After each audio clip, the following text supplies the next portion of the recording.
Hello and welcome back to Zeke's Garage. It's a beautiful day here in Salt Lake City. Finally the weather's breaking and becoming decent. My give-a-damn's been busted on this buggy as far as getting out here in the cold and working on it. So today I'm going to do what I can to get back to it. My shop's a mess. It looks like a bomb went off in here. It's a little disorganized at the moment and I need to spend a day to reorganize all of this stuff and I'll get to that. But in the meantime, let's get to some bearings on this Dana 70 and see if we can get a few things wrapped up there. So I got this bearing kit, ordered it off of Amazon. There's my part number. I'm hoping it's okay. I'm hoping it's the right size for this here big old Dana 70. Some of the bearing numbers and race numbers match what I have off already here, so we're hoping for the best, but I'm gonna find out. I'm gonna get my differential tool out and we're gonna size up what I got going on here, so stay tuned. Alright, I'm gonna show you this cool tool that I bought from Yukon Gear. It's a bearing differential puller and it consists of several pieces. Sorry about that as I spit. I'm gonna need that. I'm gonna need this guy. Oh wait, first of all, I'm gonna need my race. There we go. Now I'm gonna need this. Now I'm gonna need this.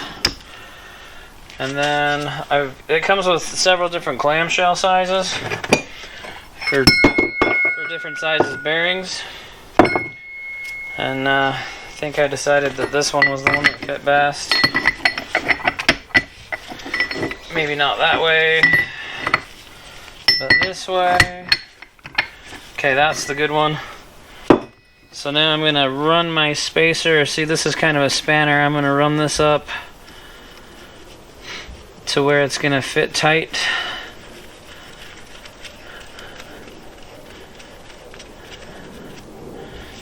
There we go. Tight into my clamshell, see that? Now it's nice and tight and I can't rock it. Now we're going to close this up. I'm going to get the retainer and just finger tight it. And then this guy here is 1.5 inches. And we're just going to hit it and see what we get.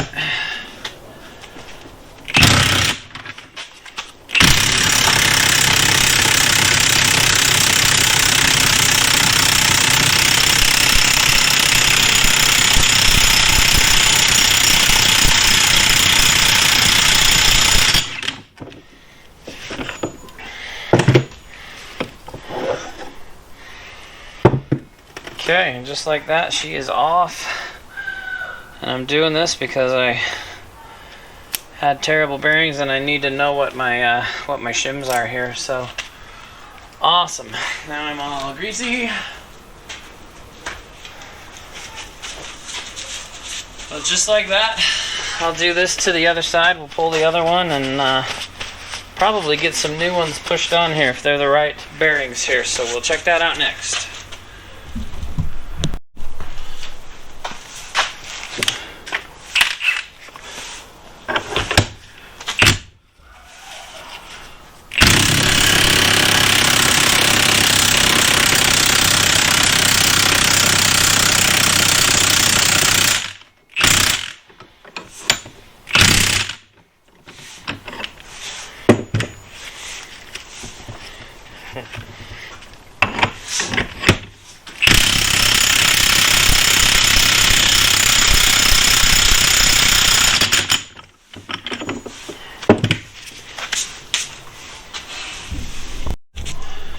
Okay, to do this pinion, it's about the same process. You need your race. This guy's hollow in the center, so it just sets over the pinion in this case. No need for your insert for your carrier. Then you figure out what bearing piece goes on this guy like it should. I kind of preset this one up, so just your spanners. I don't have to do it on this one. Get it together. Put your clamshell over it. Tighten her up. And then run this guy down until it hits the top of the pinion. Make sure your gun's in forward.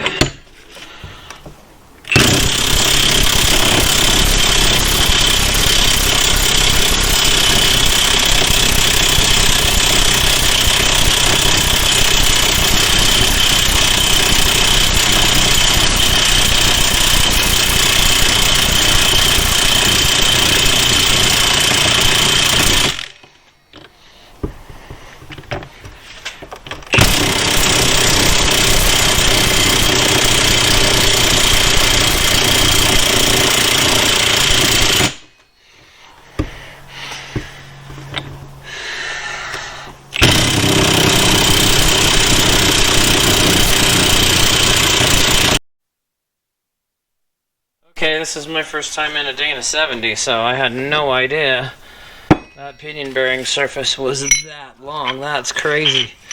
So where I stopped the camera, I just had to keep going on it, and it finally broke loose. So I wanted to show everybody that, so he didn't wonder.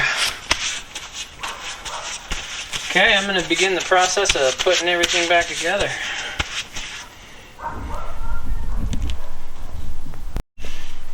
Okay, it's the next day. I only got after work to work on this and then get everything else done. So here we are. I've got my shims figured out. I had 30,000, so I've got about 32 here because my case was a little loose coming out. So I'm gonna add a little bit to the case on each side. My new bearing, my new race. We're set up in my press. I always like to do a top plate.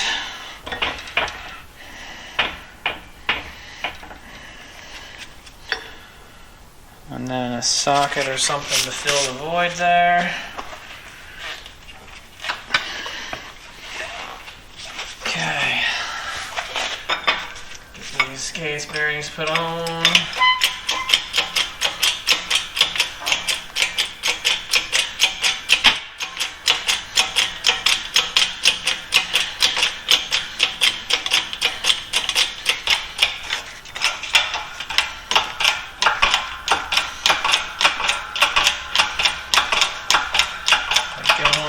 Relatively easy. You want to get down on their level and make sure they're seated. You're squishing your spacers. And that's one reason why you use your race, so you can't hurt your bearing. Okay. That side's done. I'll get it flipped over and I'll bring you back in. Okay, I just got my spacers figured out. 55 thousandths going on. Our bearing, make sure you always put her on the right way. Put your race over it, put your plate over it. Make sure you're centered on that bearing. Okay. My socket. Center on the ram. Tighten the press up. And start cranking.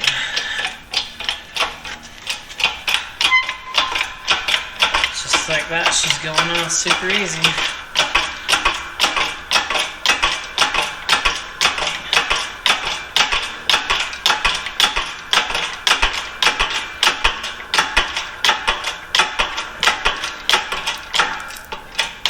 I heard them squish together, but I always give it a pump and a half. Alright, case bearings are on. Now we'll work on the pinion. Okay. I use my press plates with my small cutout for my pinion. I've raised my deck on the press up a couple. I stick the pinion bearing on. There was no shims here in my original setup. I'm keeping the same gears, same pattern setup, just replacing bearings here. So going back with the same shims, we should be all right. Set this guy in just so he catches this race. I always give it a little bit of distance away from the pinion so we don't hurt the pinion. Get her kind of centered under the press head. Then I use another socket here. That's an 1 1/16 socket. And here we go. We'll press this pinion down.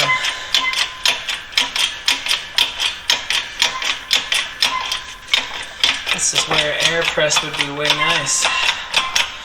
But there she goes, just like I'm barely putting tension on this thing.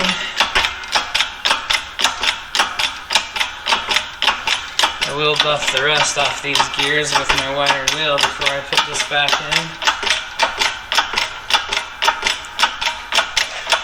in. And this is just a buggy that's going to see very limited miles, so I'm not too stressed about what's going on. Okay, she's bottom good. I'm gonna release.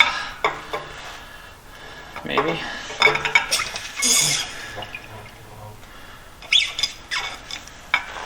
Okay.